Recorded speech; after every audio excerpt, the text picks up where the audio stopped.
Te quería comentar, Andrea, que Edgardo Carosella es un inmunólogo argentino de prestigio internacional, pero la pregunta que te quiero hacer concreta y cortita es, él dice que hoy los investigadores suelen ser más creativos, que transitan el camino de la creación más que del descubrimiento. Vos que sos una investigadora, que vivís en la paz de los laboratorios, como diría Pasteur, ¿qué opinás? Yo creo que el tema es que ahora disponemos de tantas herramientas que la pregunta es, realmente el tema es cuál es la pregunta científica que queremos contestar, porque antes me parece que todo era más a pulmón, ¿no? O sea, realmente al no haber herramientas para trabajar, requería, yo disiento con lo que decís, yo creo que justamente antes había mucho más de uno y el trabajo tenía que ser tal vez más creativo antes que ahora. Más artístico. Era más artístico, totalmente. Uno inventaba cómo hacer para determinar cosas, porque no existían las herramientas. Ahora uno tiene un montón de herramientas. Si no tiene las herramientas, se queda así, porque no hay forma de hacer ciencia el día de hoy sin un montón de plata y un montón de infraestructura, ¿sí? O sea que claramente la ciencia ha cambiado. Y hoy no hay más lugar Y no hay más lugar, Andrea, te pregunto, para la creación, dado que contás con todos los adelantos tecnológicos. Yo creo que la creación, la ciencia requiere conocimiento, requiere estudio, pero requiere imaginación, requiere creatividad, requiere compromiso. En algún punto se toca con el arte, porque uno tiene que poner de uno, tiene que imaginarse cómo son las cosas. En general uno se equivoca. ¿Sí? Uno dice, bueno, ¿cómo funciona el virus del dengue cuando entra un mosquito? Y bueno, se nos ocurren ideas. Después hacemos experimentos y en general esas ideas originales las tiramos a la basura y empezamos a elaborar las nuevas ideas a partir de la observación. Entonces es un proceso dinámico, ¿no? Es un proceso, yo lo siento como un proceso creativo. Y evidentemente, escuchándote y mirándote, uno supone también la pasión, ¿no? Sí, yo creo que sin pasión es muy difícil hacer ciencia. Porque es difícil. Normalmente ir al laboratorio y hacer experimentos que no funcionan en forma cotidiana, hay que poner mucho esfuerzo. Y si uno lo hace con pasión, eso no se nota. ¿No es cierto? ¿Tu equipo cómo está conformado? Y está conformado, somos en total, en este momento, 9 miembros, y hay gente que está haciendo maestrías, doctorados, postdoctorados y investigadores jóvenes ya formados. Gente de distintas universidades nacionales, de Misiones, de Buenos Aires, de Quilmes, es un grupo bastante heterogéneo. Bioquímicos, biotecnólogos, biólogos, o sea que es un grupo de gente que realmente aportan distintas formas de ver los problemas y eso es muy enriquecedor. Mira, leo, un señor doctor en ciencias biológicas que no conozco, llamado Lapadula, Pablo Lapadula, doctor en ciencias biológicas y artista plástico, ha dicho lo siguiente: él encuentra profunda belleza, y sonrío porque tal vez algún televidente también lo haga, a través del microscopio. Esto es coincidente con algo que nos dijo Rabinovich: en cada, célula ve una cosa, dice, bella, descubre algo hermoso. Y él dice, Lapadula, ciencia y arte son modos de ver que se complementan en una armonía perfecta, a pesar de sus lógicas aparentemente ser lógicas disímiles. Tu visión sobre esto aparentemente tan romántico, ¿cuál es? Bueno, es romántico, pero yo creo que comparto lo que dice Gaby.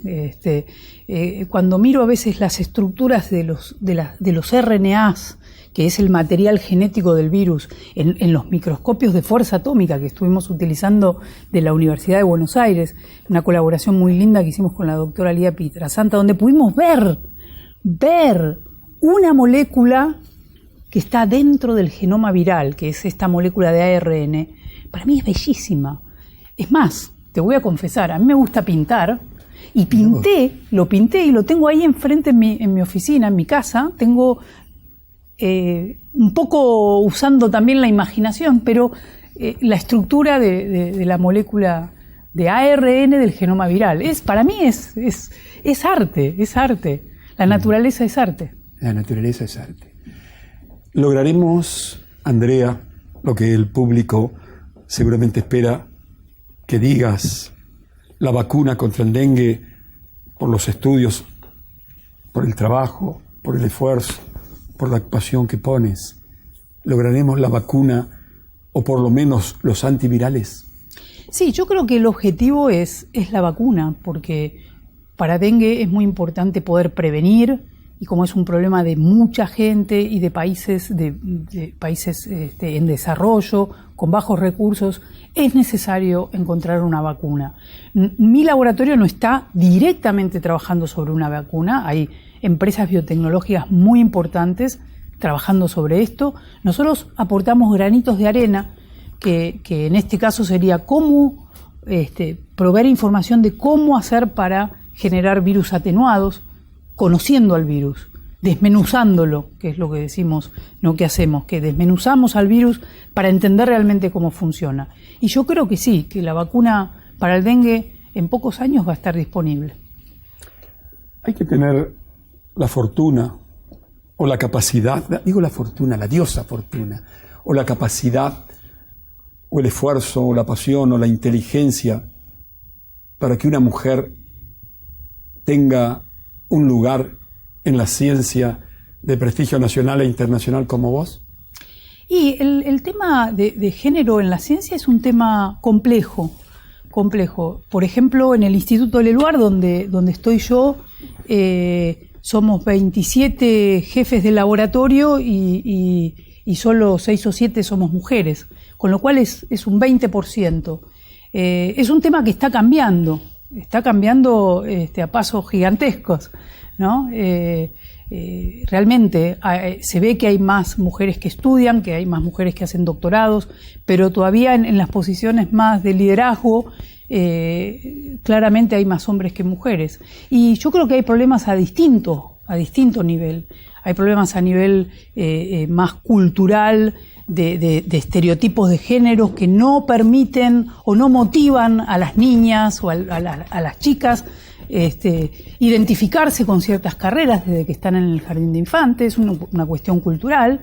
Y por otro lado, cuando uno ya está en la carrera y ya decidió estudiar y ya está haciendo un doctorado, bueno, ahí hay otras barreras con las cuales la mujer se encuentra, de discriminación, que no podemos decir que no hay discriminación, o problemas relacionados a la maternidad, que todavía al día de hoy no están resueltas, y eso le genera dificultades a las mujeres para llegar a cargos superiores, o características mismas del trabajo, que requiere cualidades que a lo mejor a muchas mujeres no les interesa.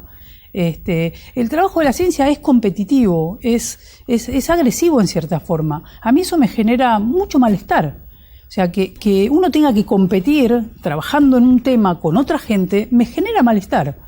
Y uno de los temas por los cuales me gusta hacer ciencia en Argentina, porque hago la mía, hago mi historia. Entonces, en general, cuando uno usa creatividad y usa sus propias ideas, hay menos riesgo de estar compitiendo con otro, ¿sí? O sea, cuando uno trabaja en lugares donde hay mucha gente y donde hay mucha interacción, la interacción es fantástica, pero también genera estas situaciones en las cuales, en mi caso particular, no van con mi personalidad. No me gusta la ciencia competitiva en ese sentido. Me gusta colaborar, me gusta hacer cosas en forma colectiva. Incluso en mi laboratorio hay una forma de hacer ciencia en la cual se percibe solidaridad entre los miembros del grupo, se percibe cooperación, tenemos objetivos comunes, y esas son cualidades mías. Y yo creo que hay mujeres que no se sienten cómodas con esas cualidades con las cuales se hizo la ciencia, hecha principalmente por hombres, ¿no? Porque hace 100 años no había mujeres en la ciencia. Salvo que seas Curie o una mujer como vos, tal vez. Sí, Curie la pasó mal en ese sentido. Marie Curie la pasó mal. Marie Curie la pasó mal. No pudo entrar a la Academia de Ciencias que estabas comentando. Habiendo recibido 2 premios Nobel. O sea, ese es un extremo. Nosotros no somos premios Nobel, ni mucho menos. Pero vos lo podés llegar a ser. Pero bueno, digamos que en el día de hoy todavía hay un camino por andar en la problemática de género. Es lindo escucharte y verte. Andrea, por último, ¿cuál es tu impresión sobre la ciencia hoy en la Argentina? Sobre el Ministerio de Ciencia y Tecnología. ¿Cómo lo ves vos, que sos una laburante del laboratorio tan prestigiosa? Bueno, yo creo que es fantástico. O sea, hemos realmente avanzado en un área donde hace 15 años ni idea teníamos que íbamos a llegar a donde estamos hoy. Con lo cual, creo que un país como la Argentina requiere la ciencia, requiere la tecnología para ser un país independiente, para ser un país con que sea capaz de resolver sus propios problemas, requiere de la ciencia. Y creo que la creación del ministerio fue una señal muy clara, política, que había un apoyo a la ciencia. Esperemos que el gobierno profundice en lugar de deshacer lo que ya se hizo. Te invito a brindar, te había dicho fuera de cámaras, Andrea, por la vida. Por la vida.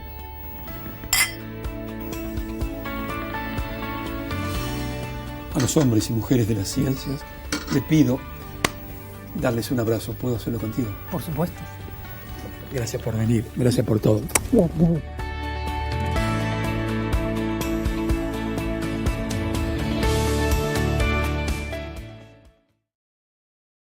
OTEC, proveedora de tuberías de PRFB para los grandes acueductos Río Colorado, Trelew Madryn y Centro Oeste Santafesino, entre otros.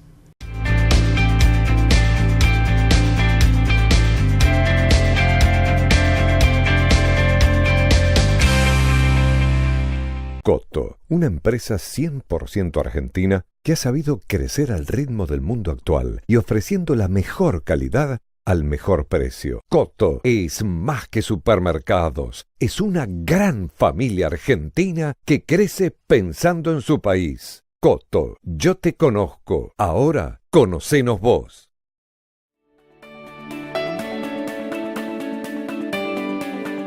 ¿Cómo era esa niña Belén a los 6, 7 u 8 años? La hoy gran científica, prestigiosa científica internacional. Hace tanto tiempo ya. ¿Cómo era? Estudiosa seguro. Siempre estudiaba. Me gustaba mucho estudiar. Y por otro lado me gustaba mucho el deporte. Fue en esa época, a los 8 años, donde empecé a hacer mucho deporte, a jugar al hockey, que fue una gran pasión durante mi vida. Y en esa época empezó. Así que esas dos cosas me llevaban mayor parte de mi tiempo. Belén, ¿sos argentina? Argentina. Mamá, papá viven, me dijiste fuera de cámara, ¿cómo se llaman? Mis padres viven. Mamá es Lucila, papá José Carlos, Charlie. El odontólogo que todavía sigue trabajando. Sí, papá sigue trabajando, 81 años, sí trabaja a full todo el día, hace ejercicios, corre todos los días, juega al tenis, no para, tiene una energía que es inagotable. ¿Qué fueron tus padres para vos, Belén? Y fueron los referentes, aparte de darme la vida, fueron para mí los referentes en mi vida, y un apoyo, la contención, para las tres, somos 3 hermanas. Seguramente muy orgullosos de vos. Supongo que sí, creo que sí, de las 3. ¿Dónde hiciste la escuela primaria? La escuela primaria empecé en el Colegio 5 Esquinas, en Libertad, y después mis padres les costaba mucho, eran muy trabajadores, pero ellos siempre me quisieron dar una educación bilingüe, así que me mandaron a un colegio inglés, el Colegio Santa Catalina en Belgrano, y ahí terminé. Ahí fui primaria y secundaria. ¿Y entonces la facultad? La facultad, la UBA, Facultad de Farmacia y Bioquímica, la Universidad de Buenos Aires. Sí. Estudiando un poquito y antes de ingresar en aquello que te ha dado relevancia internacional y que tiene que ver, entre otras cosas, y a mí esto un poco me desubica tal vez como periodista, en algo que sufro hace 35 o 40 años, que es un zumbido. Sobre eso te voy a hacer algunas preguntas que me han sorprendido, porque has sido, creo, y no sé si lo seguís, siendo profesora de otorrinolaringología en Estados Unidos. Sí, soy profesora adjunta de otorrinolaringología en la Universidad de Johns Hopkins en Baltimore, y a la cual voy una vez al año y doy algunas clases y tenemos trabajos en colaboración, trabajos científicos. No voy a destacar la enorme trayectoria que tienes, porque mientras estamos hablando contigo van apareciendo algunos de esos premios que te has merecido y que a los argentinos nos llena de orgullo. Pero vamos a entrar, si me lo permitís, en tema. Los zumbidos, los ruidos en las personas. Yo que lo sufro, el zumbido, y que he ido a todo tipo de médicos que me colgaron, me hacían de todo y no descubrieron nada. Y convivo con el mismo, como si fuese mi corbata, pero aparece a esta altura de mi vida y del partido una científica de tu prestigio, de tu estudio, de tu pasión, casi a la búsqueda y, por qué no, de encontrar el remedio, el medicamento o las maneras de eliminarlo. ¿Nos haces un poquito de historia, si esto es así, si es posible?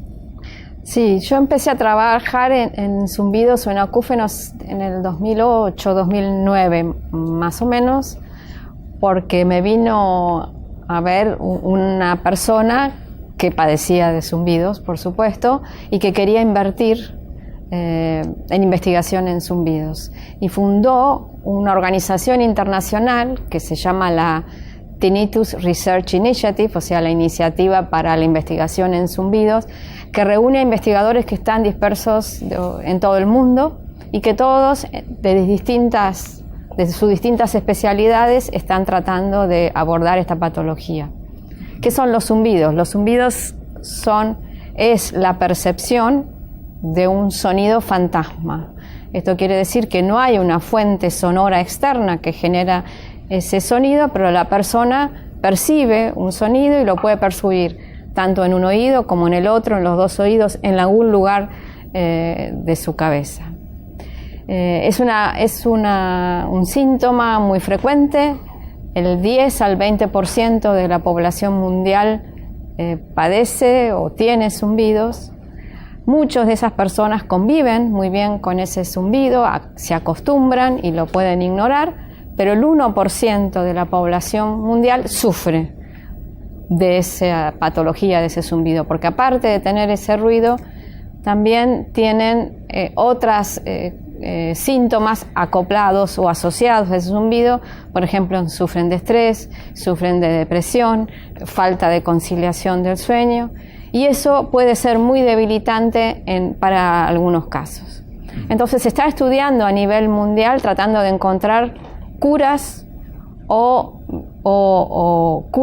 algunos tratamientos que traten de disminuir tanto el zumbido como todas esas patologías asociadas al zumbido. Y si bien no hay hoy, diría, un tratamiento eficaz que realmente anule completamente el ruido, sí hay algunos tratamientos que son más efectivos en algunas pacientes que en otros pacientes. Y lo que sí ha avanzado bastante es el entendimiento de cuál sería la causa que produce ese zumbido. Tu trabajo, tu labor, tu investigación, tu equipo, los científicos a nivel internacional que están en lo mismo, ya no se trata de la ciencia básica, sino que se ha dado, y vos has dado, un salto hacia la ciencia aplicada. Sí. Y esto que siempre es complejo, vos con toda tu experiencia, ¿es posible lograr? ¿Cómo se logra? A ver, yo creo que siempre está esa división entre hacemos ciencia básica o hacemos ciencia aplicada. ¿damos dinero para ciencia básica o damos dinero para ciencia aplicada? ¿Qué es más importante? Yo creo que toda ciencia aplicada tiene que partir de una ciencia básica, tiene que partir del conocimiento de lo que estamos estudiando. Las ciencias básicas es entender un fenómeno, entender cómo funciona, en nuestro caso, cómo funciona el oído. El salto a ciencia aplicada, en mi caso, fue a partir de lo que yo sabía y lo que estaba estudiando a nivel de cómo funciona el oído y de relacionarme con otro grupo de investigadores que estaban tratando de encontrar una solución para esta patología. Pero creo que es muy peligroso decir necesitamos hacer solo ciencia aplicada, porque los grandes conocimientos y los grandes descubrimientos generalmente no son dirigidos. No puede uno dirigir y decir yo voy a encontrar, por ejemplo, los anticuerpos monoclonales que descubrió Milstein. Milstein estaba haciendo un experimento muy básico y de repente se dio cuenta que había encontrado una herramienta que después tuvo una aplicación importantísima en la medicina. En casi todo, ¿no? En casi todos los descubrimientos en general hay mucho de trabajo y mucha dedicación y mucho conocimiento, pero hay mucho de casualidad. Y entonces es importante, creo, dejar al investigador que investigue y trate de descubrir fenómenos que son importantes dentro de la biología. Yo creo que a la gente, a mí en particular, me resulta interesante conocer tu opinión en relación, por ejemplo, al descubrimiento al que fue a la búsqueda del científico, a la creación de la que algunos hoy hablan y sostienen debe acompañar esa investigación. Ricardo Carosella, un inmunólogo argentino de prestigio internacional, hoy miembro, yo lo he entrevistado varias veces cuando viene a la Argentina, miembro de la Academia Nacional de Ciencias de Francia, mirando a la mujer embarazada de sus hijas, porque tiene 2 hijas, se rompía el mate pensando cómo es posible que no había rechazo en eso. Hasta que descubrió, yo lo digo de una manera elementalísima, ¿no? Que en la placenta había un pasaporte que permitía el ingreso de ese ser casi extraño. Lo ubican por eso como miembro de la Academia Nacional de Ciencias de Francia, que data de 1620. En la última entrevista que le hice hace un par de años, él dijo que hoy la ciencia camina por el arte de la creación. ¿Cuál es tu visión, vos que tenés un prestigio internacional como científica? No sé bien a qué se refiere él con el arte de la creación, de crear algo, de inventar algo, de llegar a un producto o de comparar la ciencia con el arte. Yo creo de crear. Él habla de crear situaciones, será hacia la búsqueda de esa investigación a la que ustedes están constantemente investigando. A ver, yo creo que en lo mío yo no llegué porque pensaba llegar a donde llegué. Lo mío, nuevamente, fue por casualidad. Yo me metí en el tema de audición por casualidad, totalmente por casualidad, porque estaba buscando en ese momento, yo me había ido a los Estados Unidos, a un laboratorio en La Joya, en California, y quería estudiar moléculas que estaban involucradas en el cerebro, en patologías, por ejemplo, en Alzheimer o en otras patologías cerebrales. Y por casualidad llegué a darme cuenta que la proteína, que en ese caso esa molécula que yo estaba estudiando, no estaba en el cerebro, sino que estaba en el oído. En el oído. Y así empecé mi carrera científica y mi laboratorio cuando volví a la Argentina. Y por supuesto, creé alrededor de este hallazgo, originé toda mi línea de trabajo futura. Pero el inicio de esta línea futura fue una casualidad. ¿A ustedes, los científicos, les gusta, entre ustedes o con uno mismo, preguntarse constantemente cosas? Me parece que es así o no es así. Sí, estamos constantemente preguntando cosas, pero eso es parte del científico. El científico trata de buscar verdades biológicas, y para buscar verdades biológicas está constantemente preguntando, y cuando llegamos a una respuesta generalmente no es el fin, sino es el comienzo de otra respuesta o de otra pregunta. Y entonces empiezan distintos caminos. Sí, es parte constante de preguntar y preguntar a través de experimentar.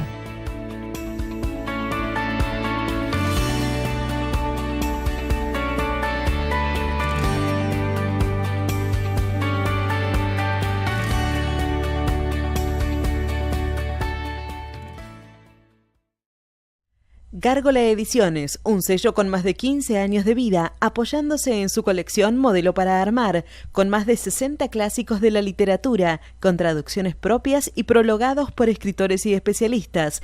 Trabaja en la elaboración de un catálogo abierto de autores nacionales reconocidos y escritores de la nueva generación.